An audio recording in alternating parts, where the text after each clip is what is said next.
Item ಯಾವುದೇ ಇರಲಿ try ಮಾಡಿ ಆಚಿ ಚಿಕನ್ ಮಸಾಲಾ. ರೇಣುಕಾಸ್ವಾಮಿ ಹತ್ಯೆ ಕೇಸ್ನಲ್ಲಿ ದಿನಕ್ಕೊಂದು ಅರ್ಜಿಯನ್ನ ಆರೋಪಿಗಳು ಹಾಕೊಳ್ತಾ ಇದ್ದಾರೆ. ಮನೆಯೂಟದಿಂದ ದಿಂಬು ತನಕ, ತಲೆದಿಂಬು ಹಾಸಿಗೆ ಅನ್ನೋ ತನಕ ಎಲ್ಲ ನಾವು ನೋಡಿದ್ವಿ. ಈಗ ಮತ್ತೊಂದು ಅರ್ಜಿಯನ್ನ ದರ್ಶನ್ ಹಾಕ್ತಾ ಇದ್ದಾರೆ ಅನ್ನೋದ್ರ ಡೀಟೇಲ್ಸ್ ಸಿಗ್ತಾ ಇದೆ.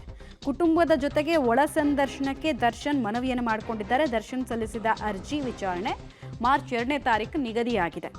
ಒಳ ಸಂದರ್ಶನ ಕೊಡೋದಕ್ಕೆ ಸಾಧ್ಯ ಇಲ್ಲ ಅಂತ ಆಕ್ಷೇಪಣೆಯನ್ನು ಕೂಡ ಜೈಲಧಿಕಾರಿಗಳು ಸಲ್ಲಿಸೋದಕ್ಕೆ ಸಿದ್ಧತೆಯನ್ನು ಮಾಡಿಕೊಳ್ತಾ ಇದ್ದಾರೆ.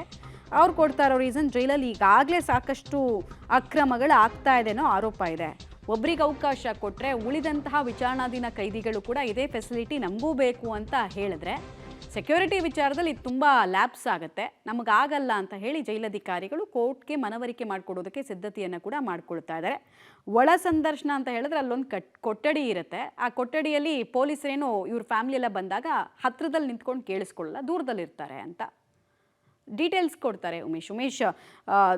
ಈ ರೇಣುಕಾಸ್ವಾಮಿ ಕೊಲೆ ಪ್ರಕರಣದ ಆರೋಪಿಗಳ ಕತೆ ಮುಗಿತಾನೇ ಇಲ್ವಾ ಅಂತ, ಅಂದರೆ ಒಂದಾದ ನಂತರ ಒಂದು ಅರ್ಜಿಗಳನ್ನು ಹಾಕ್ಕೊಂಡು ಬರ್ತಾ ಇದ್ದಾರೆ. ಒಂದು ಅರ್ಜಿ ವಿಲೇವಾರಿ ಆಗ್ತಾ ಇದ್ದಂಗೆ ಮತ್ತೊಂದು ಅರ್ಜಿಯನ್ನು ರೆಡಿ ಮಾಡ್ಕೊಳ್ತಾರೆ.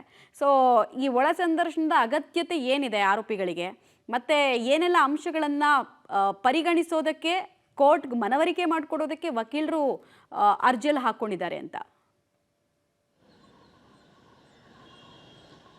ಮಮತಾ, ರೇಣುಕಾಸ್ವಾಮಿ ಕೊಲೆ ಪ್ರಕರಣದಲ್ಲಿ ಪ್ರಾರಂಭದಿಂದಲೂ ನೋಡ್ಕೊಂಡು ಬರ್ತಾ ಇದ್ದೀವಿ. ಆದರೆ ಪ್ರತಿ ವಾರಕ್ಕೆ ಏನಾದರೂ ಒಂದು ಅರ್ಜಿ ಇದ್ದೇ ಇರುತ್ತೆ. ಅದು ಇತ್ಯರ್ಥ ಆದ ನಂತರದಲ್ಲಿ ಮತ್ತೊಂದು ಅರ್ಜಿ ಹಾಕುವಂಥದ್ದು ಈಗ ಮುಂದುವರೆದು. ಈಗ ನಟ ದರ್ಶನ್ ಈಗೇನು ಪರಪ್ಪನಗರ ಜೈಲಲ್ಲಿ ಇದ್ದಾರೆ, ಅವರನ್ನು ಒಳಗಡೆ ನಾವು ಮೀಟ್ ಮಾಡಬೇಕು ಅಂತ ಹೇಳಿ ಅವ್ರ ಕುಟುಂಬಸ್ಥರು ಈಗ ಅರ್ಜಿ ಹಾಕ್ಕೊಂಡಿರುವಂಥದ್ದು. ಆ ಅರ್ಜಿನ ಮಾರ್ಚ್ 2ಕ್ಕೆ ಕೋರ್ಟ್ ಕೂಡ ಮುಂದೂಡಿದೆ. ಇಲ್ಲಿ ಮುಖ್ಯವಾಗಿರುವಂಥ ಪ್ರಶ್ನೆ ಅಂದರೆ, ಸಾಮಾನ್ಯ ಕೈದಿಗಳನ್ನು ಮೀಟ್ ಮಾಡೋಕ್ಕೆ ಹೋದಂಥ ವೇಳೆಯಲ್ಲಿ ಕಬ್ಬಿಣದ ಮೆಸ್ ಇರುತ್ತೆ ಎಂಟ್ರೆನ್ಸಲ್ಲಿ, ಅಲ್ಲಿ 15 ನಿಮಿಷಗಳ ಕಾಲ 10 ನಿಮಿಷಗಳ ಕಾಲ ಏನು ಅವಕಾಶ ಇರುತ್ತೆ ಅಲ್ಲೇ ಮಾತಾಡ್ಕೊ ಬರಬೇಕು. ಅದ್ರ ಹೊರತುಪಡಿಸಿ ಯಾರನ್ನೂ ಕೂಡ ಪ್ರತ್ಯೇಕವಾಗಿ ಭೇಟಿ ಮಾಡೋದಕ್ಕೆ ಅವಕಾಶ ಇಲ್ಲ. ಆದರೆ ಇಲ್ಲಿ ಆ ನಟ ದರ್ಶನ್ ನಾವು ಒಳಗಡೆ ಮೀಟ್ ಮಾಡಬೇಕು ಅಂತೇಳಿ ಅರ್ಜಿ ಹಾಕ್ಕೊಂಡಿರುವಂಥದ್ದು. ಅಂದರೆ ಅಲ್ಲಿ ಒಳಗಡೆ ಹೋದರೆ ಆ ನಟ ದರ್ಶನ್ ಇರುವಂಥ ಜಾಗದಲ್ಲಿ ಪ್ರತ್ಯೇಕವಾಗಿ ಇವ್ರ ಕುಟುಂಬಸ್ಥರಿಗೆ ಭೇಟಿ ಮಾಡೋದಕ್ಕೆ ಅವಕಾಶ ಮಾಡಿಕೊಡ್ತಾರೆ. ಅಲ್ಲಿ ಯಾವುದೇ ರೀತಿಯ ಡಿಸ್ಟರ್ಬೆನ್ಸ್ ಇರಲ್ಲ, ನೇರವಾಗಿ ಅವರನ್ನು ಮಾತಾಡಿಸುವಂಥ ಅವಕಾಶ ಇರುತ್ತೆ. ಅದಕ್ಕೆ ಅರ್ಜಿ ಹಾಕ್ಕೊಂಡಿದ್ದಾರೆ. ಹಾಗಾಗಿ ಆ ಅರ್ಜಿ ಮುಂದಕ್ಕೆ ಹೋಗಿದೆ. ಮತ್ತೊಂದು ಕಡೆ ಈ ಅಧಿಕಾರಿಗಳು ಹೇಳುವಂಥದ್ದು ಏನಂದರೆ, ನಾವು ಒಳಗಡೆಗೆ ಯಾರನ್ನೂ ಬಿಡೋದಕ್ಕೆ ಆಗೋದಿಲ್ಲ. ಒಂದು ವೇಳೆಯಲ್ಲಿ ಇವ್ರನ್ನ ಬಿಟ್ಟುಕೊಟ್ರೆ ಮತ್ತೆ ಎಲ್ಲರೂ ಕೂಡ ಅದೇ ರೀತಿಯಾಗಿ ಅರ್ಜಿ ಹಾಕ್ಕೊಳ್ಳುವಂಥ ಸಾಧ್ಯತೆ ಇರುತ್ತೆ. ಹಾಗಾಗಿ ಯಾರಿಗೂ ಕೂಡ ಅವಕಾಶ ಇರೋದಿಲ್ಲ.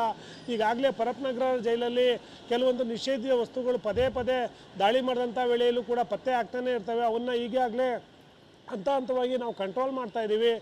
ಈಗ ಒಂದು ಹಂತಕ್ಕೆ ಕಂಟ್ರೋಲ್ ಆಗಿದೆ. ಈ ಸಂದರ್ಭದಲ್ಲಿ ಮತ್ತೆ ಇವರನ್ನು ಒಳಗಡೆ ಬಿಟ್ಟರೆ ಅವ್ರು ಮತ್ತೆ ಅವರಿಂದ ಒಂದಷ್ಟು ಜನ ಮಹಿಳೆಯರು ಕೂಡ ಹೋಗಿರ್ತಾರೆ. ಅವ್ರ ಪತ್ನಿ ಆಗಿರ್ಬೋದು, ಯಾರನ್ನು ಹೋದರೂ ಕೂಡ ಅವ್ರನ್ನ ಪರಿಶೀಲನೆ ಮಾಡೋದು ಮತ್ತು ಅವ್ರನ್ನ ಚೆಕ್ ಮಾಡೋದು ನಮಗೆ ಕಷ್ಟ ಆಗುತ್ತೆ ಅನ್ನೋದು ಒಂದು ಕಡೆ. ಆದರೆ ಮತ್ತೊಂದು ಕಡೆ ಎಲ್ಲರೂ ಕೂಡ ಇದೇ ರೀತಿಯಾಗಿ ಅರ್ಜಿ ಹಾಕೋತಾರೆ. ಹಾಗಾಗಿ ಇದಕ್ಕೆ ಅವಕಾಶ ಕೊಡಬಾರ್ದು ಅನ್ನೋ ನಿಟ್ಟಿನಲ್ಲಿ ಈಗ ಕಾರಾಗೃಹ ಇಲಾಖಾ ಅಧಿಕಾರಿಗಳು ಆಕ್ಷೇಪಣೆ ಸಲ್ಲಿಕೆ ಮಾಡೋದಕ್ಕೆ ಮುಂದಾಗಿರುವಂಥದ್ದು. 7ನೇ ತಾರೀಕು ಈ ಅರ್ಜಿ ವಿಚಾರಣೆ ಬರುತ್ತೆ. ವಿಚಾರಣೆ ಸಂದರ್ಭದಲ್ಲಿ ಏನೆಲ್ಲ ಆಗುತ್ತೆ ಅನ್ನೋದು ಸದ್ಯಕ್ಕೆ ಕುತೂಹಲಕಾರಿ ವಿಚಾರ.